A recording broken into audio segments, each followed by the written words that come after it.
Master minds commerce చదవాలనుకునే 10th inter విద్యార్థుల తొలి ఎంపిక. అయితే ఒక విషయం చెప్పండి, ఓపెన్గా చెప్పండి. నువ్వు వస్తుంటే నేను వద్దంట సినిమా స్టార్ట్ అయినప్పటి నుంచి షూటింగ్ ప్రాసెస్లో కానీ ఫైనల్ రష్ చూసుకునే వరకు ఆ సినిమా హిట్ అవ్వద్దని ఆ సెట్లో నమ్మిన ఒకే ఒక్క వ్యక్తి ఎంఎస్ రాజు. మిగతా ఎవ్వరికీ నమ్మకం లేదు. నిజమా అబద్ధమా? ఉందండి, ప్రభుదేవకు నమ్మకం ఉంది. ఓకే, మిగతా ఎక్కువ మందికి అందరికీనండి. తీసే కెమెరామెన్ వేణు గారికి, అందులో యాక్ట్ చేసేవాడు అందరికీ 100% ఈ సినిమా బాగా ఆడుతుందండి. కానీ నాకు నమ్మకం ఎప్పుడు పోయిందంటే ఒక స్టేజ్లో పోయింది. అప్పుడు మేమంతా అరకులో ఉన్నాం. ఓకే, ఆల్రెడీ కొన్ని ఇంటర్వ్యూస్లో ఇచ్చాను, ఇది మళ్ళీ చెప్తున్నా. ఏం చేయాలి, ఇంతమంది యూనిట్ ఉన్నారు, 250 మంది యూనిట్ ఉన్నారు, ఎంతమంది ఫైట్ మాస్టర్లు, ఫైటర్స్, ఈ రకరకాల పీపుల్ ఉన్నారు, ఎట్లా ఏం చేయాలి అని అనుకున్నప్పుడు బ్యాకప్ చెప్పేశాను. Entire unit was in Araku, మొత్తం వెళ్ళిపోయాం. అందరికీ అర్థం కాల, అడిగే ధైర్యం లేదు ఆవిడకి. వెళ్ళిపోయి 1 month తర్వాత మళ్ళీ ఇదే ప్లేస్కి వచ్చాను. నేను ఎలా రిఫైన్ అయ్యాను, దాన్ని ఎలా చేసుకొచ్చాను. అంతకుముందు శ్రీహరి ఫస్ట్ స్టార్టింగ్లో జైల్లో ఉండాలా వెళ్ళేవు. ఓకే, అవన్నీ ఎలాగో అవి ఇవి సినిమాలు చూసి ఇన్స్పైర్ అయ్యి ఎక్కడో ఒకటి జైల్లో ఉన్నట్టు చూశాను. స్టార్టింగ్లో ఎలా ఉంటే ఎలా ఉంటుంది. ఆ సినిమాకి ఈ సినిమా సంబంధం లేదు. ఎక్కడో ఒక ఇన్స్పిరేషన్, అంటే ఒక ఆత్రేయ గారు లాంటి కూడా వర్షం వస్తే ఆయన ఒక ఇన్స్పిరేషన్ ఫీల్ అయ్యాడు. అప్పుడే మంచి సాంగ్ వచ్చింది.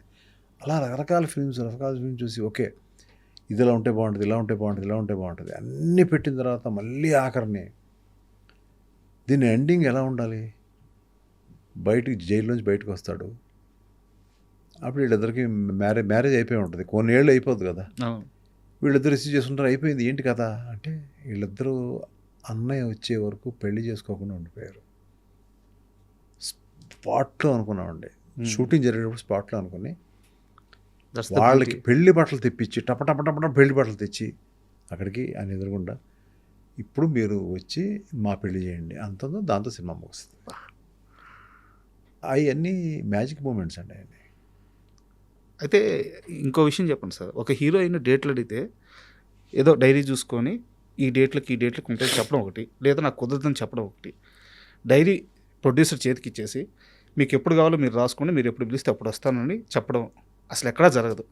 ఎంఎస్ రాజు గారికి త్రిష మధ్యగా జరగదు అంటే ఏంటి ఇది? అయ్యో, Trisha is my all time. అసలు తను చూసుకున్నట్టు, తను నన్ను కేర్ తీసుకున్నట్టు, for her I'm like a God. అంటే ఒక వర్షం సక్సెస్ అనేది ఎందుకు పెట్టుకున్నాను అమ్మాయికి తెలియదు. అప్పుడు అమ్మాయికి క్యారెక్టర్ కానీ ఫేస్ కానీ ఒక సినిమా కుదరక అర్జున్ అనే ఫిలిం పెట్టుకున్నారు. ఓకే, ఆ ఫేస్ కుదరలేదు. అంటే వాళ్ళకి ఒక వేరే కైండ్ ఆఫ్ ఫేస్ కావాలి. ఆ టైంలో అక్కడ ఉన్న ఫొటోసే కదా, అప్పుడు ఇవన్నీ లేవు, ల్యాప్టాప్లో లేవు కదా. ఆ ఫొటోస్ మహేష్ బాబు దగ్గర చూశాను. ఏంటి బాగుంది కదా బాబు అన్న, క్యారెక్టర్ సూట్ అవుతుంది అన్నారని డైరెక్టర్ గారు అన్నారు. ఓకే నేను పెట్టుకోవచ్చా అన్న, పెట్టుకోండి అన్నారు. అప్పుడు అమ్మాయి ఆ సినిమాలో లేను, వాళ్ళతో కలిసి ఒక్కడు చేశారు, లేను అనే ఒక డిజెక్షన్లో అమ్మాయి ఉన్నట్టుంది. నా నుంచి ఫోన్ రాగానే ఒక కేక. వెంటనే మేము వస్తున్నామండి, వచ్చేయమంటారా అంటే లేదు నాకు వేరే పని ఉంది, సాంగ్ రికార్డింగ్స్ ఉన్నాయి, నేను అక్కడికి వస్తాను అని చెప్పి టపటపా నేను అక్కడికి వెళ్ళడం. వాళ్ళు ఫ్లాట్లు ఉన్నారు అప్పుడు వాళ్ళు. ఓకే, ఫ్లాట్కి వెళ్ళాం. అప్పుడు లేదు త్రిష లేదు, ఇప్పటికీ గుర్తు నాకు. వాళ్ళ అమ్మ ఉంది, మాట్లాడుతున్నాను, ఉమ్మగారు అది ఇది అని మాట్లాడుతున్నాను. ఆవిడకి నేను పెట్టుకుంటే బాగుండి ఈ సినిమాలో ఆల్రెడీ రిజెక్ట్ అంటే నా ఉద్దేశంలో రిజెక్ట్ కాదు, క్యారెక్టర్ సూట్ అవట్లా. చాయిస్ కాదండి, క్యారెక్టర్ సూట్ అవట్లా.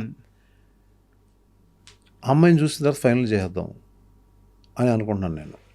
వచ్చింది అమ్మాయి, మంచి జీన్స్లో వచ్చింది, వచ్చి కూర్చుంది ఇక్కడ నేను కూర్చున్నా, అక్కడ కూర్చుంది. ఏంటి చిన్న టమ్మీ ఉంది, ఎక్సర్సైజ్ అన్న. ఓకే అంది. అంటే వాళ్ళకి అర్థమైపోయింది నేను సినిమా పెట్టుకుంటున్నానని. సో వెంటనే ఉమ్మగారు అంది, వాళ్ళ మదరు, అయితే మీరు సినిమా పెట్టుకుంటారన్నమాట అంది. అందుకే కదా చెప్పింది. అంతే, ఇంక అక్కడి నుంచి అమ్మాయి వెనక్కి తిరిగి చూడలేదు, సార్ ఒక్క ప్రశ్న అడగలేదు. ఆ అమ్మాయికి ఎంత అభిమానం అంటే, నేనంటే ప్రాణం అమ్మాయికి. అక్కడి నుంచి ఎలా ఉంటుందంటే ఇట్స్ లైక్ సీన్ చూడదు, నాకు ఏం వద్దు, it's an MS Raju film, నాకు స్పాట్లో ఇచ్చేయండి సీన్ అంతే. ముందెళ్ళి చదువుకోవడాలు ఏ ఉండదు. అది కాదండి, మీరు ఎవరి తమిళని నేర్చుకోండి. నో, స్పాట్కి వచ్చి నాకు చెప్పండి సీన్, అంతే. ఆ ప్రశ్న అడగను, ఏం అడగను, ఎక్కడ డ్యాన్స్ చేయమంటే చేస్తాను. 75 రోజులు వర్షం అండి. 75 రోజులు అమ్మాయి మీద వర్షం పడింది. బా. అప్పుడు వర్షానికి వంశీ పైడిపల్లి నా దగ్గర ఆ సినిమాకి పనిచేశాడు. దానికి పనిచేస్తే అసోసియేట్ డైరెక్టర్గా పనిచేస్తే తను మొత్తం రెయిన్కి అంతా ఇచ్చారు సరే. ఓకే. అప్పుడు అమ్మాయి కొంచెం పక్కనేయండి అని అతను చెప్పేది నడిచివ్వండి గట్టిగా ఇక్కడి నుంచి. సో అట్లా అమ్మాయి కొన్ని సీక్వెన్సెస్ అయితే నా వల్ల కాదు ఏడ్చేది అమ్మాయి. నేను చెప్పాను కదా చాలా కష్టం ఉంటుంది, రైలు వెళ్తూ ఉంటుంది, దూకాలి అని చెప్పాను కదా నీకు. కళ్ళు నీళ్ళు పెట్టుకుంటే అట్లాగా వెళ్ళిపో, నీ ఇష్టం, నువ్వు వచ్చి అలా పట్టుకునేది లేదు, నేను చేస్తాను. అక్కడి నుంచి అమ్మాయి షీ బికేమ్ రియల్లీ క్లోజ్. అంటే మా ఇంట్లో ఫ్యామిలీ మెంబర్ లాగా అయిపోయింది అమ్మాయి. సార్ తను అక్కడి నుంచి నెక్స్ట్ నువ్వు వస్తానే వద్దన్నా. నేను అసలు అమ్మాయిని అనుకోవాలి నేను. ఓకే. ముందు తను కాదు, ఏ అమ్మాయిని పెట్టాలో కూడా తెలియదు. మళ్ళీ ఎందుకు రిపీట్ చేయాలి. అమ్మాయి వచ్చేసింది, వచ్చి బుక్ తీసుకొచ్చింది. మధ్యలో ఎవ్వరూ లేరు, డైరెక్ట్గా ఎయిర్పోర్ట్ నుంచి వచ్చేసింది. ఏంటి వస్తున్నావు, ఏంటి ఏం పని ఉందా, వేరే పని ఉందని చెప్పింది. ఇదే డైరెక్ట్గా మా ఇంటికి వచ్చింది, భోజనం చేసింది. నేను సాయంకాలం వెళ్ళిపోతున్నానండి ఫ్లైట్కి అంది. తీసింది, బుక్ తీసింది. ఎప్పుడు కావాలి చెప్పండి, నేను ఇంకా డిసైడ్ చేయలేదు కదమ్మా, అందులో రాసుకోవాలి చెప్పండి. That was the first experience one heroine or hero has asked me. That is the respect I have. రాత్రి 3 గంటలకి మీరు ఫోన్ చేసి ఎవరితో మాట్లాడడానికి మీరు కంఫర్ట్గా ఫీల్ అవుతారు అని ఒక ఇంగ్లీష్ పత్రిక అడిగితే ఓన్లీ ఎంఎస్ రాజా ఇచ్చింది అమ్మాయి. అటువంటి ఒక అమ్మాయి ఇవాళ ఇంకా హీరోయిన్గా కొనసాగుతుంది, మంచి పొజిషన్లో ఉంది. I'm very very happy about her. నేను I think I have to go and meet her. తను ఎప్పటి నుంచో మళ్ళీ ఇంకో సినిమా అంటుంది. సినిమా కోసం కాకపోయినా కూడా నేను ఎప్పుడైనా వెళ్ళినప్పుడు, మెడ్రాస్ వెళ్ళినప్పుడు వెళ్ళి సరదాగా వాళ్ళ ఇంటికి వెళ్తాను. I will go for some breakfast, వెళ్తాను, కూర్చుంటాను, ఆకవులు చెప్తూ ఉంటుంది. మళ్ళీ నాతో సినిమా చేయలేదు, అది చేశాను కదమ్మా 3 సినిమాలు చాలే, ఏం చేస్తాను లేదు. ఇలియానా అని పెట్టుకున్నానండి ఆట సినిమాకి. ఓకే. అంటే ఆట సినిమా ఇలియానా అని పెడితే ఆ అమ్మాయి అసలు అలిగింది నా మీద. ఎవరు, త్రిష. ఫోన్ల మీద ఫోన్లు చేసింది.